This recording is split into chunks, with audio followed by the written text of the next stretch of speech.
Le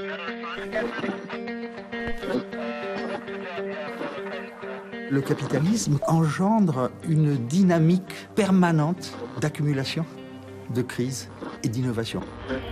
I believe that open markets and free enterprise are the best imaginable force for improving human wealth and happiness. Je pense que les forces sociales et politiques sont les forces centrales dans la dynamique du capitalisme. Did you ever have a moment of doubt about capitalism? Is there some society you know that doesn't run on greed? Comment Adam Smith verrait-il le monde économique qui nous entoure? Je crois que Keynes aurait dit qu'il y a une faille dans l'économie. Hayek a écrit La route de la servitude comme un avertissement. Il faut toujours être prudent avec Marx et ses bons mots. Pour moi, Polanyi a été un séisme intellectuel. Si je devais caricaturer Ricardo, je dirais qu'il ressemble à George Soros. Si vous retournez chez Adam Smith, Marx, Schumpeter, vous avez des embryons de mécanismes vous permettant de comprendre la crise actuelle. D'où vient le capitalisme? D'une évolution naturelle de nos sociétés? Ou de théories élaborées au fil des changements politiques et technologiques? Nous sommes tous partie prenante d'un système dont nous connaissons mal les origines. Et pourtant, cette histoire devrait nous éclairer sur notre présent et notre avenir.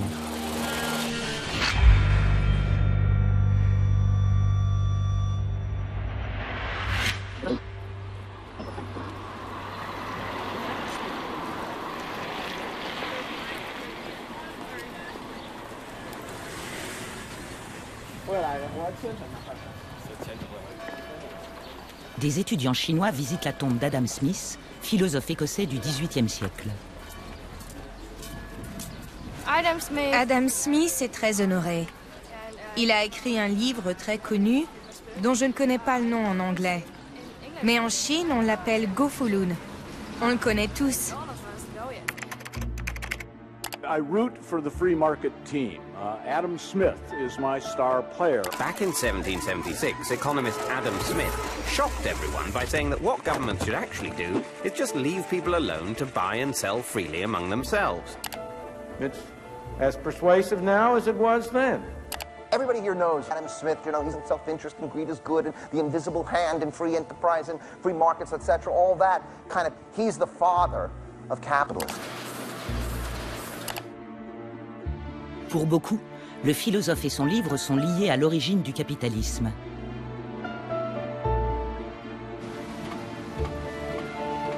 Mais pour les historiens, le système serait né bien avant et aurait déjà profondément influencé la société dans laquelle l'œuvre de Smith a vu le jour.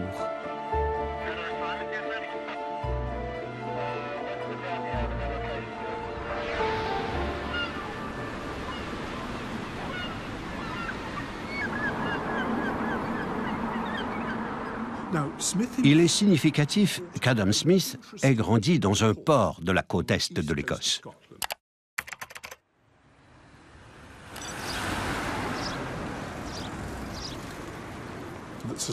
La société dans laquelle il vivait connaissait alors une profonde révolution des affaires publiques.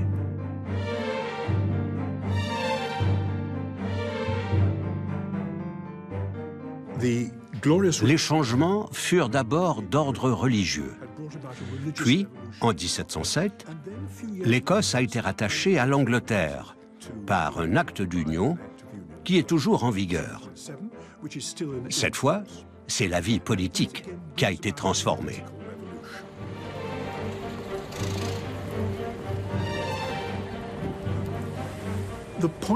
Ce qui est important pour Adam Smith dans cette révolution des affaires publiques en Écosse, c'est qu'elle place une lourde responsabilité sur la classe moyenne écossaise et son devoir de chercher à améliorer le fonctionnement du pays.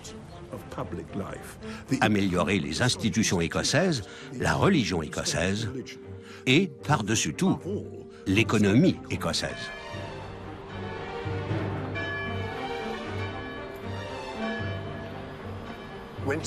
Adam Smith a déménagé de Kirkcaldy pour s'installer dans cette maison en 1778, avec sa mère qui était devenue à l'époque une vieille dame fragile.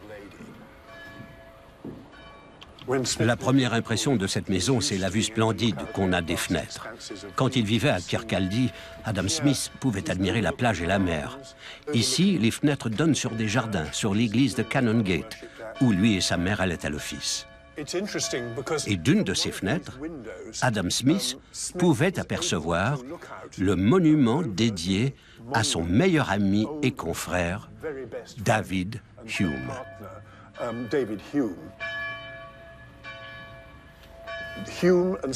L'association philosophique de David Hume et d'Adam Smith fut l'un des piliers du mouvement des Lumières en Écosse. Intellectuellement parlant, Hume et Smith se ressemblaient comme deux gouttes d'eau. Tous deux avaient l'ambition de développer une philosophie, voire une science, qui expliquerait les principes du comportement humain, les principes de l'organisation sociale et de l'évolution de l'histoire, sans aucune référence à la religion. In the beginning, there was empty space. And in this empty space, there emerged a primordial fireball. Billions of years ago, this fireball exploded.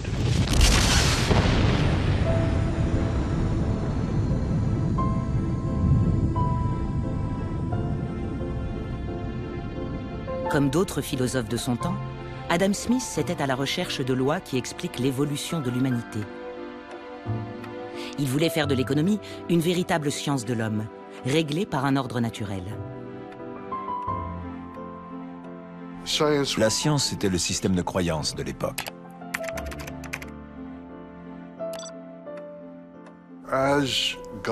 Tandis que l'idée de Dieu et des théocraties commence à s'écrouler, émerge l'idée que si nous ne pouvons plus considérer l'univers comme la création de Dieu, nous devons l'envisager comme un tout, régi par sa propre logique.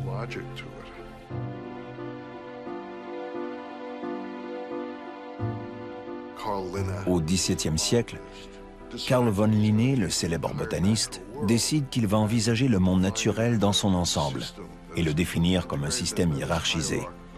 Il commence donc à travailler sur son projet qu'il appelle Systema Naturae, le système de la nature.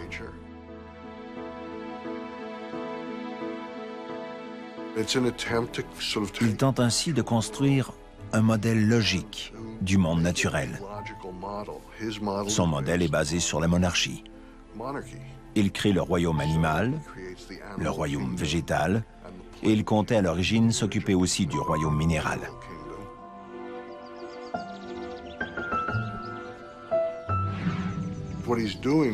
Il s'inspire de la structure sociale de son époque et la transforme en hiérarchie naturelle.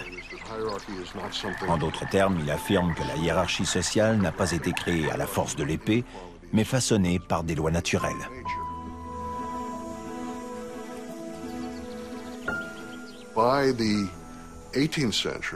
Au XVIIIe siècle d'Adam Smith, l'idée selon laquelle la raison, la science et les structures sociales forment l'architecture de la vérité est déjà largement répandue.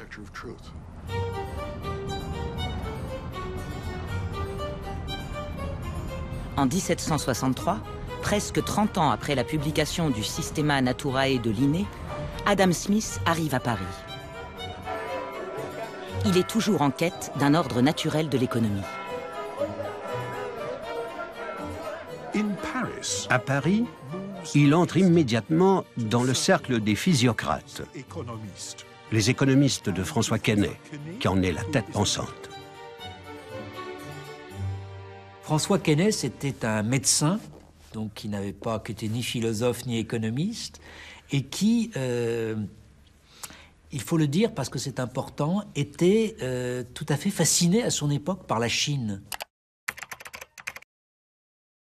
Il était très proche des idées de Confucius, d'ordre naturel, de vertu, de société équilibrée, d'économie relativement fixée, figée, avec des producteurs intangibles, etc.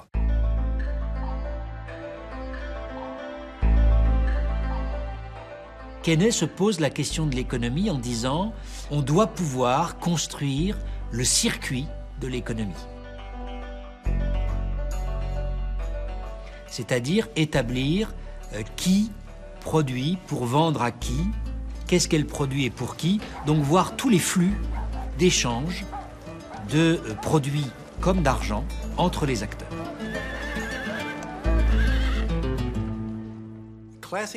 L'économie classique a été fondée par deux médecins.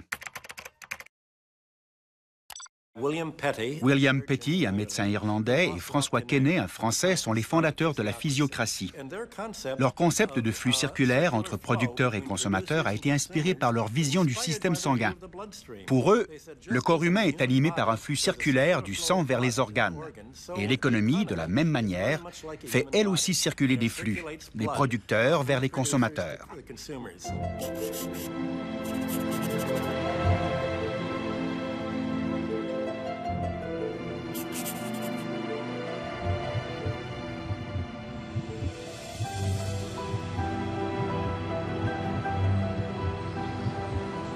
Quesnay était quelqu'un qui, justement par l'influence des idées chinoises de Confucius, considérait qu'il y avait un ordre établi quasi naturel, il disait même un ordre naturel divin qu'il fallait conserver.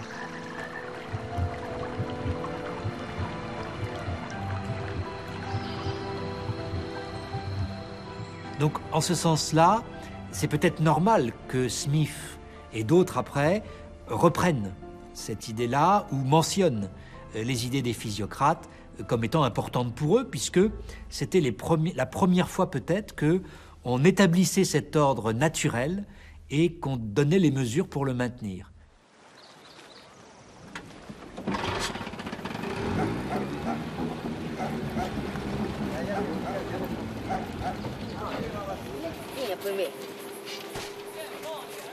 Selon Adam Smith, c'est ici, dans ce coin très reculé du globe, qu'on aurait pu vérifier l'ordre naturel du libre marché.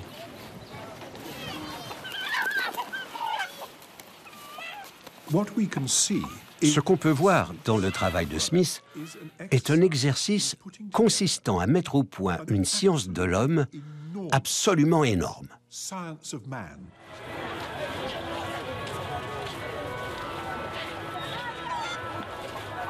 Smith pensait que l'origine de l'économie s'ancrait dans l'inclination naturelle des hommes à pratiquer le troc et le commerce.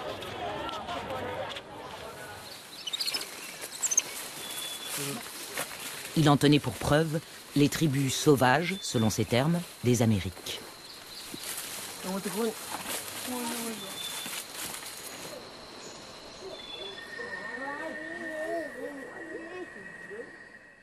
Adam Smith a été la première personne à exposer ça de façon élaborée et explicite. Autant jadis, quand l'argent n'existait pas encore, les gens devaient se contenter de s'échanger des choses. J'aurais dit par exemple, écoute, je vais te donner 20 poulets pour cette vache. Bon, d'accord, peut-être 25 poulets.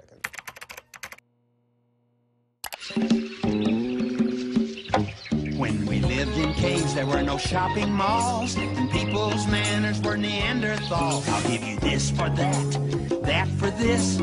We'll make a trade called barter. I'll give you this for that, that for this. We'll have it made with barter.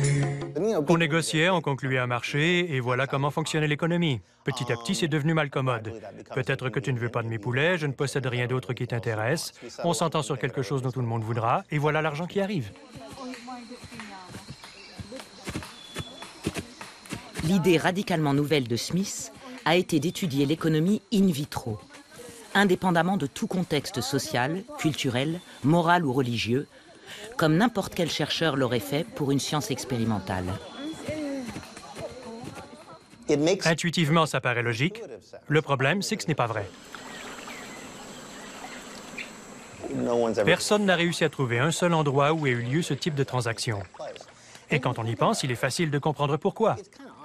Parce que ça part du principe que même au néolithique, tout le monde faisait des affaires avec tout le monde en utilisant ce que les économistes appellent le marché au comptant. Je te donne ci, tu me donnes ça, et tout le monde est content.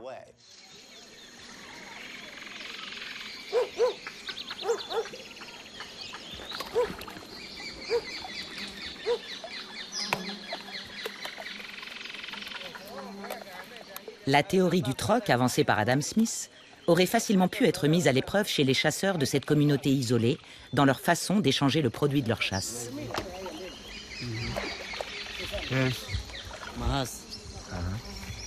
Le problème, c'est qu'il n'en est pas et n'en a jamais été ainsi. Liberato, de nos jours, comment se passe le partage de la viande? Est-ce que celui qui a chassé la ramène chez lui? Oui, celui qui chasse le gibier le garde. Mais autrefois, c'était différent. Autrefois, on le cuisinait comme ça, tout entier, dans une grande marmite. Et là, on préparait l'animal et on invitait toute la communauté, tout le village. Et on le mangeait tous ensemble. Les anthropologues appellent ce système de partage communautaire la réciprocité. Pour les Mairunas, comme pour la plupart des tribus indigènes, cela appartient au passé. Aujourd'hui, personne au sein de la communauté ne va manger ce gibier. Il sera vendu au marché à quelques heures de bateau. La réciprocité est un système qui fonctionne au sein du groupe, de la famille. Quand on parle de famille, il faut toujours comprendre la famille étendue, qui peut parfois être très nombreuse. Je chasse. J'ai l'obligation de distribuer une partie de l'animal à ceux qui constituent mon cercle de relations. Et quand ils chassent, ils font de même. Quand je pêche, c'est la même chose. Ce n'est pas ce qu'on appelle le troc, car le troc, c'est « prends ceci et donne-moi cela ». Ici, ce n'est pas la même chose, c'est plutôt « je te donne ça maintenant, et quand tu auras quelque chose, tu m'en donneras ».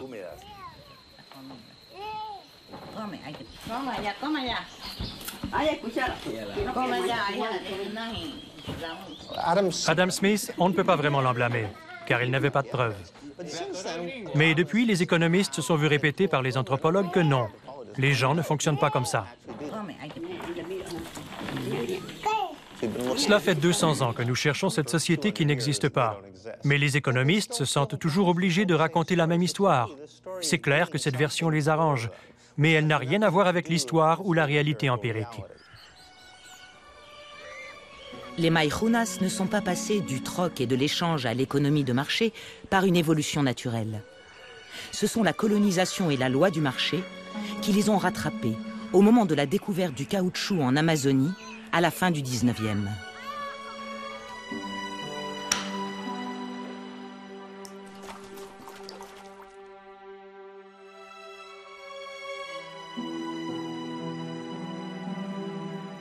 Beaucoup de Mairunas et d'autres tribus furent tués et réduits en esclavage avec l'essor de l'exploitation du caoutchouc. Il ne reste que quelques photos pâlies et la mémoire collective de cet asservissement.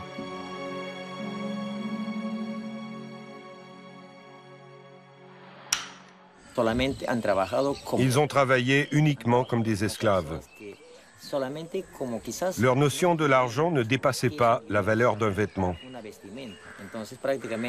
C'est comme ça que je vois les choses. Les Mairunas sont trop travaillés. Si la science de l'homme d'Adam Smith ne peut expliquer les fondations de l'économie de marché, comment savoir pourquoi celle-ci s'est finalement imposée? Qui fait le capitalisme? Pour les idéologues, ce sont les grands penseurs, Smith, Ricardo. Pour moi, ce sont les marchands de Venise, les marchands de Bruges. Ce sont les acteurs qui inventent les institutions du capitalisme. Et Adam Smith est simplement une lointaine justification de ce mécanisme-là dans le domaine des idées.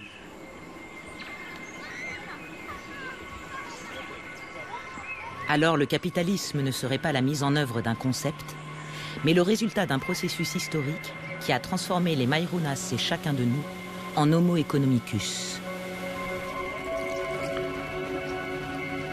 Il y a une date clé à la source de ce bouleversement historique.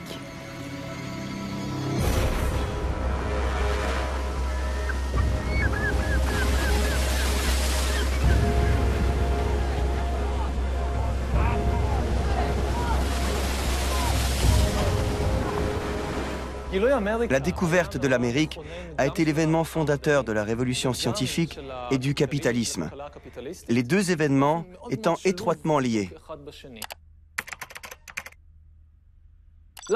Scientifiquement parlant, la découverte de l'Amérique constitue un élément fondateur. Selon la conception traditionnellement admise jusque-là, la somme des savoirs, toutes les connaissances essentielles en notre possession, étaient découvertes par les anciens et figuraient dans les Saintes Écritures, l'Ancien et le Nouveau Testament. Il ne nous restait plus qu'à les étudier et en appliquer les enseignements.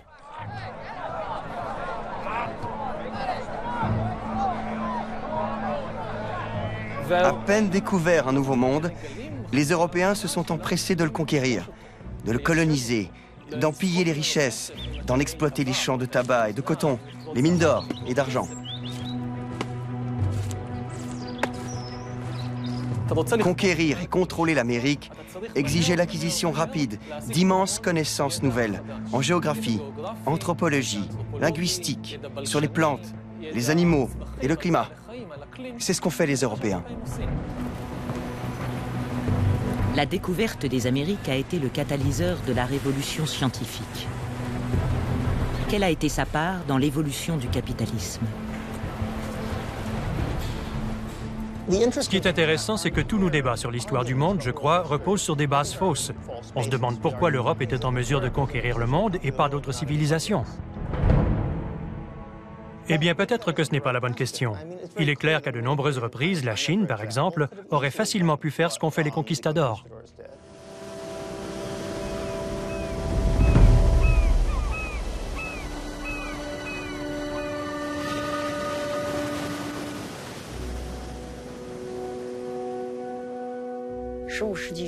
Cheng Ho entreprit sa première expédition dans les mers occidentales en 1405.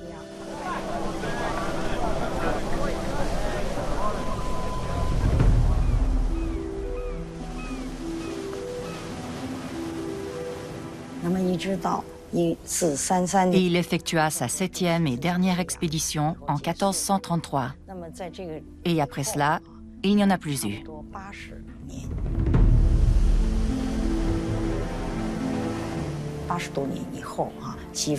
L'Occident n'a commencé ses voyages vers l'Est que 80 années plus tard. Si l'on en juge d'après l'envergure des expéditions, le matériel des équipages, l'architecture des bateaux, leur mode de construction et les techniques de navigation, il est très probable qu'à l'époque de Cheng Ho, la Chine était très en avance sur le reste du monde dans le domaine de la navigation.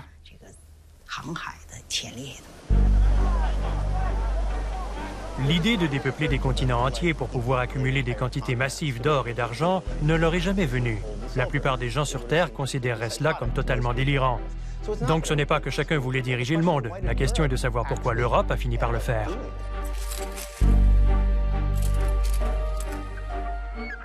Je crois que la réponse se trouve dans la relation particulière qui existait entre les prêteurs et les entrepreneurs. Il faut voir le conquistador comme l'archétype de l'entrepreneur, prêt à risquer de plus en plus gros, qui monte des opérations à partir de rien dans le but d'en tirer de plus en plus d'argent.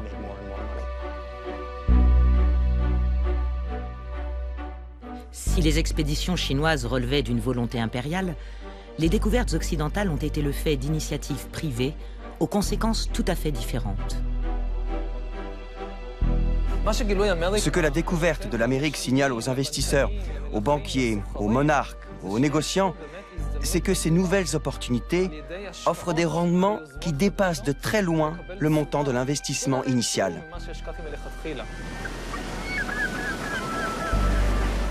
On était prêt à verser avec libéralité des sommes considérables, en s'inspirant de l'exemple de Christophe Colomb. Voilà comment tout a commencé, dans une sorte de spirale sans fin. À ce moment-là, bien sûr, les entrepreneurs bénéficiaient de davantage de crédits. Il va sans dire qu'à l'instar des startups actuelles, certains subissaient des échecs, mais il suffisait que l'un d'entre eux prospère pour établir des colonies aux Philippines ou au Mexique.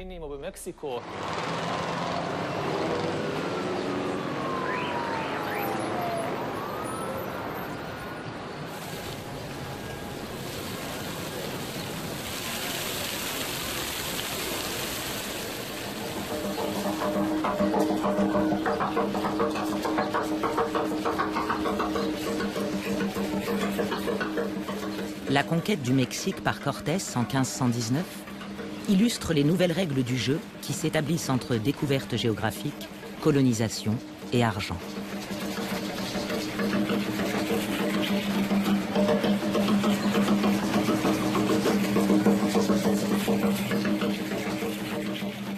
Le détail fascinant que j'ai découvert quand j'ai commencé à étudier la vie réelle de ces conquistadors, c'est que chacun d'entre eux, sans exception, s'était endetté. De fait, Cortés s'est endetté de plus en plus. C'était un joueur. Il s'est dit « Au diable tout ça, je ne me sortirai jamais de mes dettes, je vais emprunter encore plus d'argent et tout miser sur cette expédition folle. »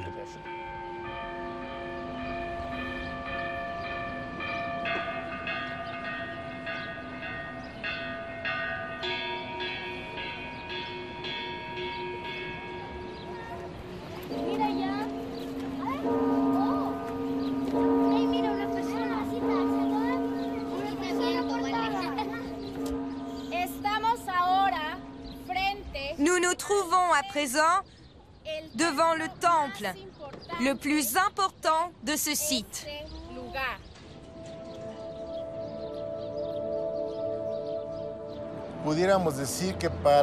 On pourrait dire que pour les Aztèques, pour les Mexicas, l'or n'avait pas de valeur matérielle. Pour les Espagnols, cette valeur existait. C'était un métal très important pour des raisons aussi bien économiques que matérielles, voire scientifiques, car il était très utile. Je vais corriger ce que je viens de dire, je vais me contredire. Pour les Aztèques, la valeur de l'or allait au-delà de sa valeur matérielle.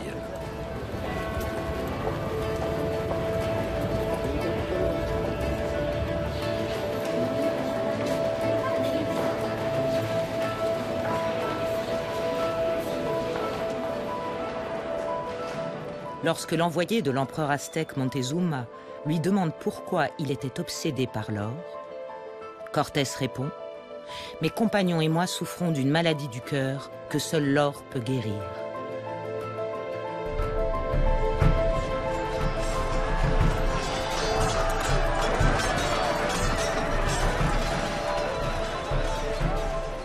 Quand Cortés eut conquis Tenochtitlan, ce qui prit beaucoup de temps, à l'heure du partage du butin, il fit en sorte qu'aucun de ses soldats n'obtienne d'argent. Déjà endettés parce qu'il leur faisait payer les frais médicaux, le remplacement des armes et tout ce qui s'ensuit, ils étaient sur le point de le tuer. Pour s'en sortir, il leur a dit « Voilà ce qu'on va faire, je ne lâcherai pas l'affaire, mais je vais vous donner un moratoire de 10 ans. Partez dans les provinces et gérez-les comme vous voulez. » Les soldats sont alors devenus des gouverneurs rapaces qui soutiraient juste le plus d'argent possible.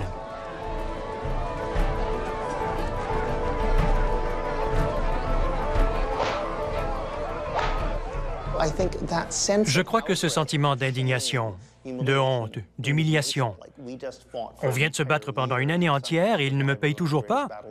Ils disent que c'est moi qui leur dois de l'argent. C'est dingue. Cette fureur, mêlée à un pouvoir sans limite, les a transformés en monstres. William Shakespeare a essayé d'humaniser la caricature de l'usurier et les passions violentes inspirées par l'argent. He hath disgraced me and hindered me $500,000, laughed at my losses, mocked at my gains, scorned my nation. On ne voit jamais apparaître les gens à qui Cortés et les hommes comme lui devaient de l'argent. On ne sait pas vraiment qui ils étaient. Mais cette relation entre les financiers qui attendent leurs 5 ou 7 % d'intérêt chaque année et l'entrepreneur, pour ainsi dire, le guerrier qui s'en va conquérir le monde, cette relation devient la base même de notre système économique et monétaire moderne, bien que nous en ayons perdu de vue l'origine.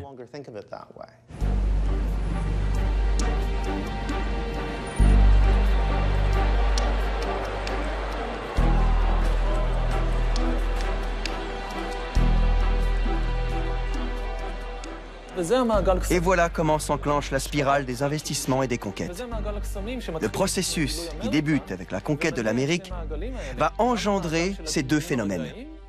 La spirale des découvertes scientifiques, comme celle de l'économie capitaliste, du crédit, des investissements, des profits, et ainsi de suite.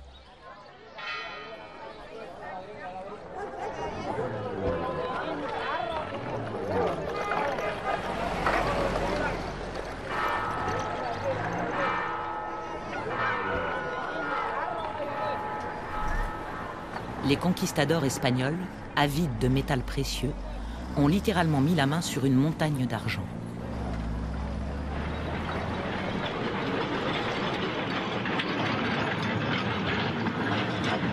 Ils l'appelèrent Cerro Rico, la montagne riche.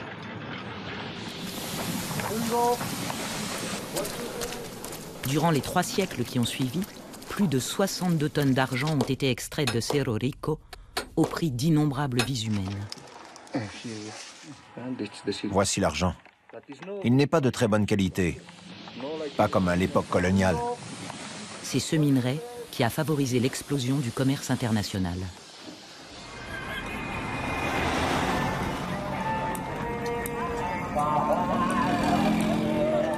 En Chine, l'argent d'Amérique latine a alimenté une expansion spectaculaire du commerce.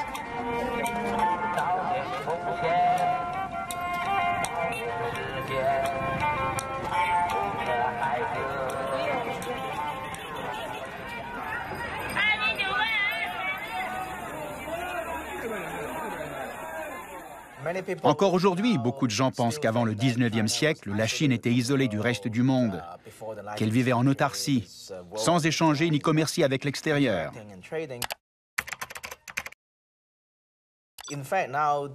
À vrai dire, il est aujourd'hui très clair que les grandes découvertes européennes, comme celle des Amériques, avaient eu un impact vraiment important sur la Chine.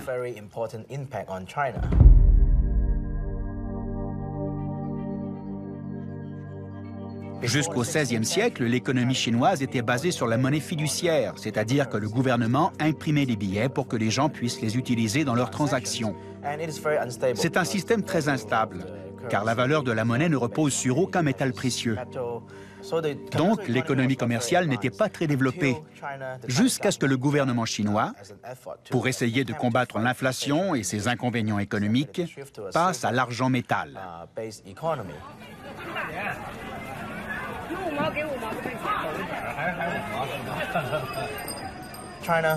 La Chine, à cette époque, trouva une source d'argent fiable et stable. L'économie tout entière fut métallisée, c'est-à-dire que l'argent devint la monnaie standard pour les transactions commerciales. Ce fut la source d'une rapide expansion commerciale.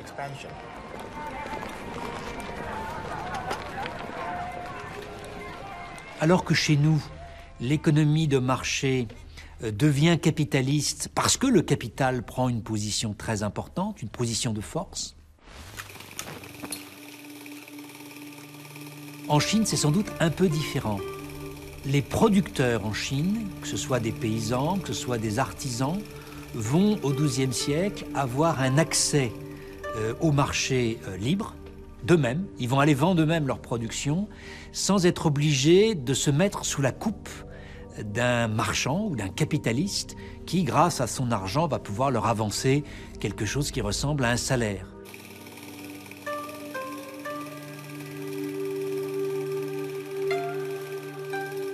Le marché qui se développe sans intermédiaire entre les petits producteurs chinois attire l'attention des voyageurs et des missionnaires européens.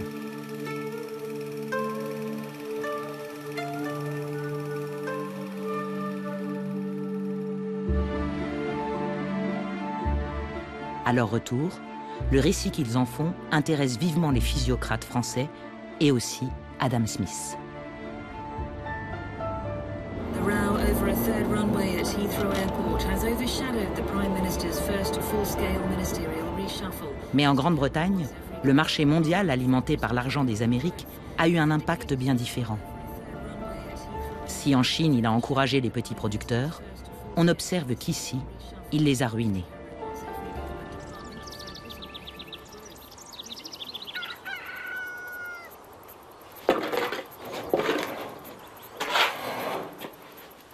Simon Furley est un défenseur des petits agriculteurs indépendants, devenus rares en Grande-Bretagne depuis le XVIe siècle. Si on est doué, on peut arriver à un revenu minimum avec 4 vaches laitières, sans les nourrir de façon intensive, ce qui nécessiterait environ 4 hectares, quelque chose comme ça. J'ai 2 vaches. Pour en vivre, il en faudrait 4. Et il faudrait être doué.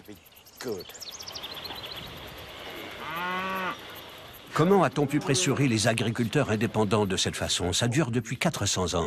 Ouais, c'est à peu près ça. En fait, ça remonte aux enclosures. Dès le XVIe siècle, quand les petits paysans ont été chassés des terres récupérées par les gros propriétaires terriens qui voulaient les réunir et les améliorer pour les rendre plus productives.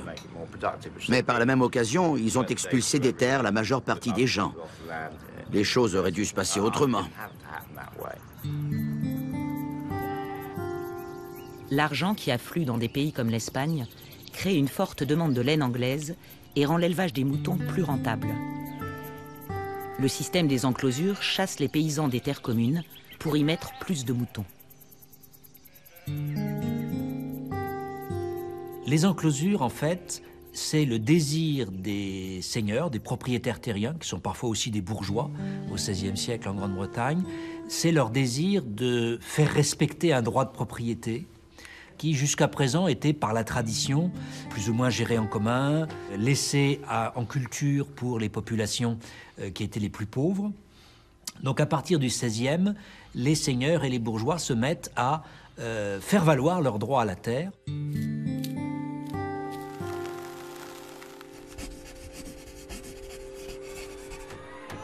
C'était coercitif.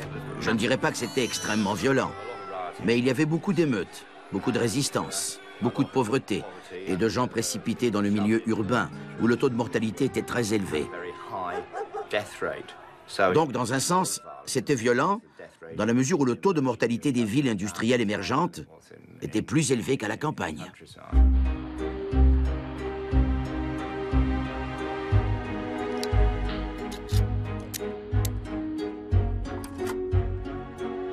Ils abattent les maisons, ils rasent les villages, écrit Thomas More, et n'y laissent que l'église pour servir de bergerie. Les conséquences en Angleterre sont énormes. Que faire à ce moment-là? La seule solution viable à long terme, c'est d'essayer de trouver un travail comme artisan pour filer ou tisser à domicile. Tout d'un coup, une armée de gens totalement appauvris par les enclosures sont condamnés à vendre leur force de travail de façon à pouvoir survivre, tout simplement survivre. Une foule de paysans dépossédés, sans logis, sans travail, va devenir une masse laborieuse, précipitée sur le marché du travail. Comment crée-t-on un marché? C'est une question très intéressante. Comment crée-t-on un marché qui soit déconnecté de la société?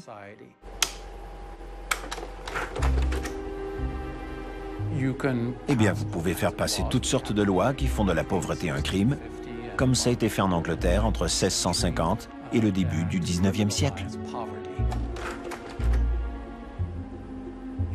Vous pouvez faire du vol d'un mouchoir un crime majeur.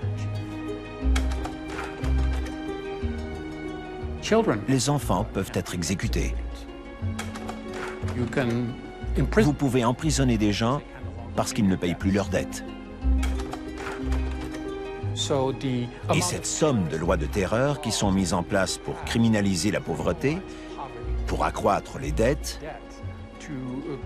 pour créer des êtres humains qu'on peut acheter et vendre, tout cela favorise la naissance d'un marché d'un genre particulier. Allez, on y va.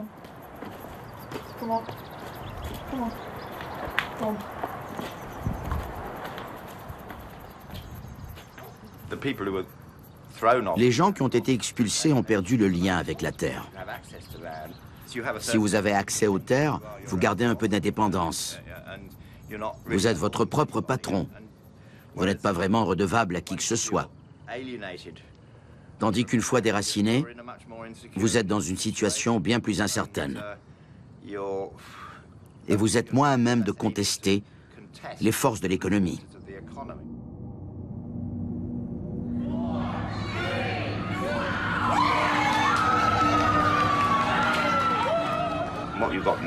Ce qu'on a maintenant, c'est une situation où pour faire tourner le capitalisme, il faut persuader les gens de consommer. Ce qui était un peu le problème avec ceux qui vivaient de leurs terres ou des terres de la communauté. Ils n'étaient pas dingues de consommation. Vous n'avez pas besoin d'acheter grand-chose quand vous vivez dans un endroit comme celui-ci. Il y a beaucoup à faire et assez à votre disposition pour vous distraire et manger, etc.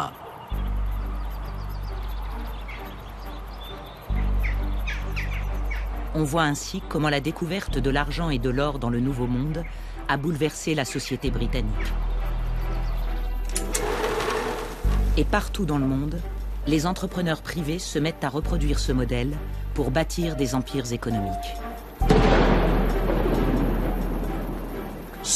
Adam Smith est fasciné, on le comprend, par l'expansion soudaine de l'Empire. Et chaque pays d'Europe fonde ses colonies dans les nouveaux territoires.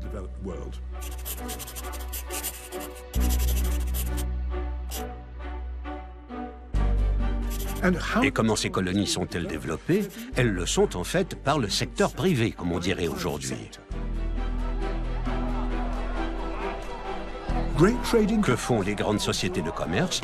Avec l'accord du gouvernement, elles s'installent aux quatre coins du monde et deviennent des gouvernements.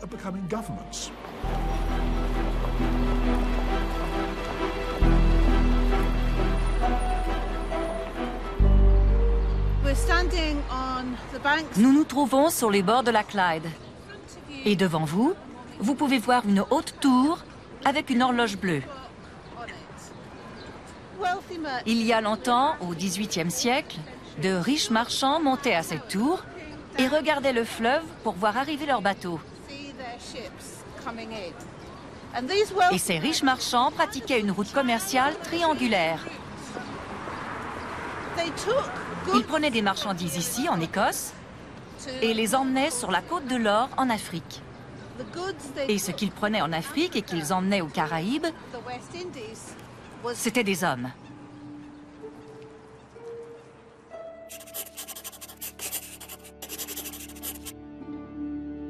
Les navires venant d'Europe transportaient des marchandises pour l'Afrique. Ils embarquaient ensuite des esclaves pour le Nouveau Monde, puis en rapportaient des matières premières. Ce commerce triangulaire, qui relevait surtout d'entreprises privées, a largement contribué à l'émergence d'une économie de marché. Le fonctionnement du commerce au XVIIIe siècle, dans toute l'Europe, dépend de plus en plus de l'esclavage des Noirs. Smith est tout à fait conscient de ça. Il a d'ailleurs étudié de près le fonctionnement de l'économie écossaise de son époque. Mais il a choisi de fermer les yeux sur l'esclavage.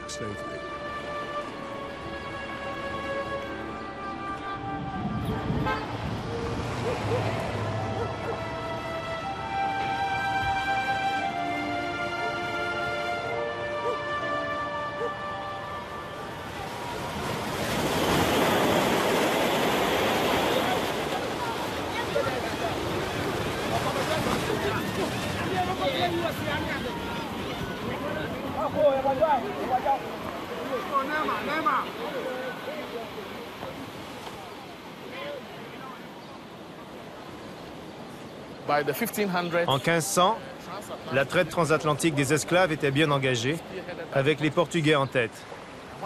Quand ils sont arrivés, ils ont construit ces bâtisses fortifiées le long de la côte. Et je tiens à vous rappeler qu'ils n'appelaient pas ces bâtiments des forts, mais des baraquements ou des usines. Des usines pour produire des esclaves pour les plantations.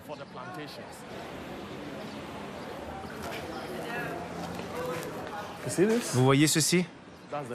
C'est l'emblème national du Ghana. Ça remonte aux croisades. En haut à droite, il y a un fort pour montrer le rôle que ces bâtiments ont joué dans le développement social, économique et politique du Ghana.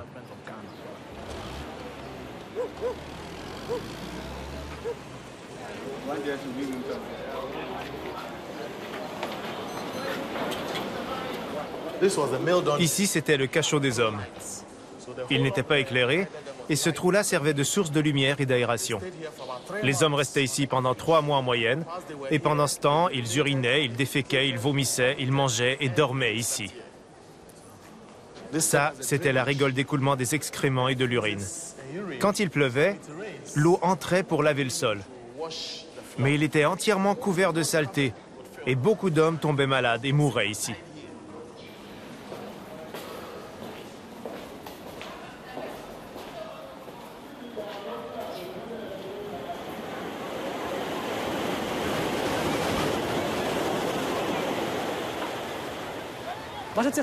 Quant à la traite négrière, il faut bien voir qu'il s'agit d'une activité purement économique, liée au marché capitaliste.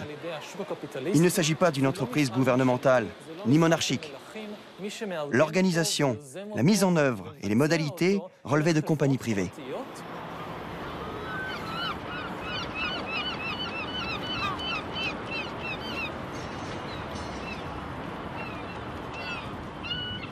Liverpool devient le port anglais le plus important pour la traite des esclaves. Londres et Bristol ont bien tenté de rivaliser un temps, mais en 1750, Liverpool avait définitivement pris l'avantage.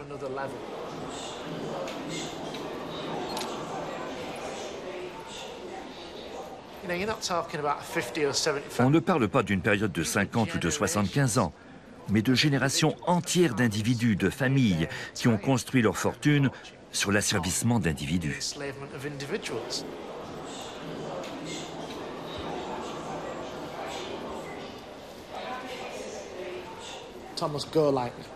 Thomas Golightly était maire de Liverpool et l'un des marchands de la ville qui commerçait avec l'Afrique.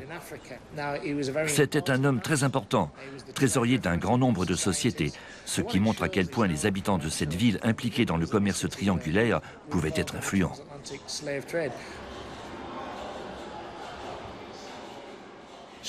D'où proviennent les fonds nécessaires à acquérir des navires, des esclaves, etc. Des placements boursiers. On investit son capital dans l'acquisition de titres de compagnie qui font commerce des esclaves, ou dans des banques qui, à leur tour, accordent des prêts à des compagnies négrières. Bref, tout se résume à une course au profit.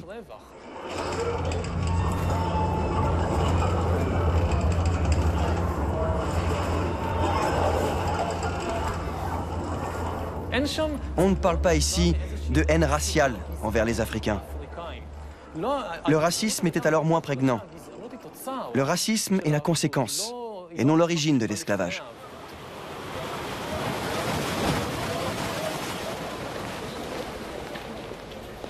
« 400 ans d'esclavage.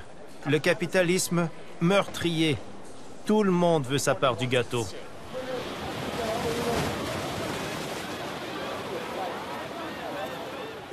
On dit souvent qu'Adam Smith était insensible aux mouvements sociaux et aux changements de son époque. Peut-être que ce qui est passé sous silence dans la richesse des nations, c'est l'esclavage.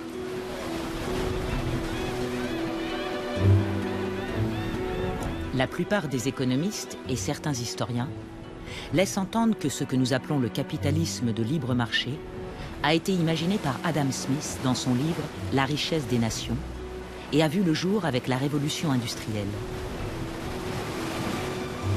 Mais les véritables origines de notre système économique actuel se trouvent bien à 7000 km de l'autre côté de l'Atlantique et 200 ans avant la publication du livre du philosophe.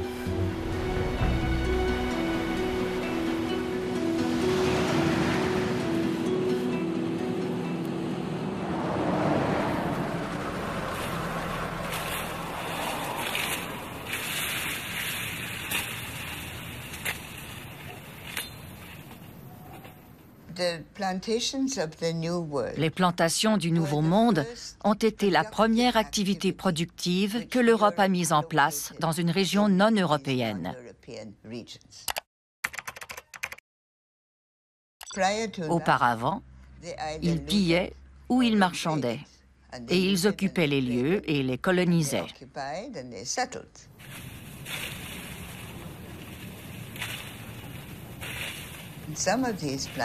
Certaines de ces plantations étaient immenses. bien plus que n'importe quelle entreprise européenne à l'époque.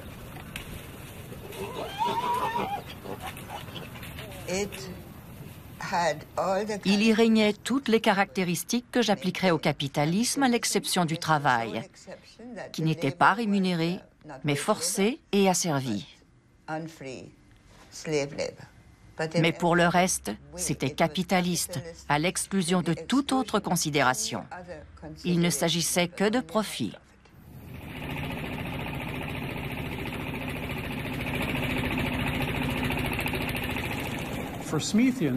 Pour les profanes, il est difficile de mettre en relation une coercition extra-économique, comme l'esclavage, avec des relations économiques normales.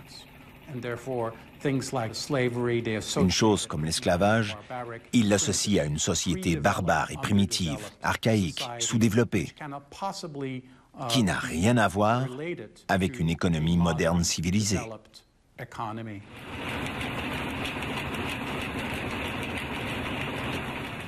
Mais on peut légitimement dire que le capitalisme a en fait commencé au XVIe siècle, avec la colonisation des Caraïbes et de l'Amérique latine.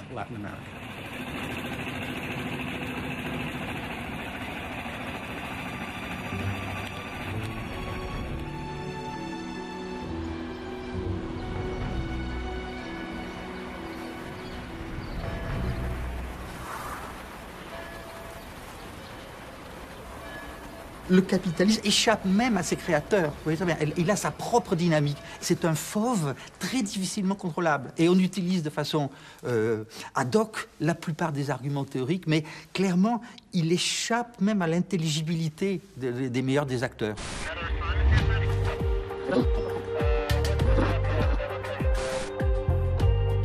Mais si la naissance du capitalisme n'a en effet rien à voir avec Adam Smith, pourquoi son livre « La richesse des nations » a-t-il eu tant d'importance? Et pourquoi sa vision de l'économie en tant que science est-elle si largement partagée?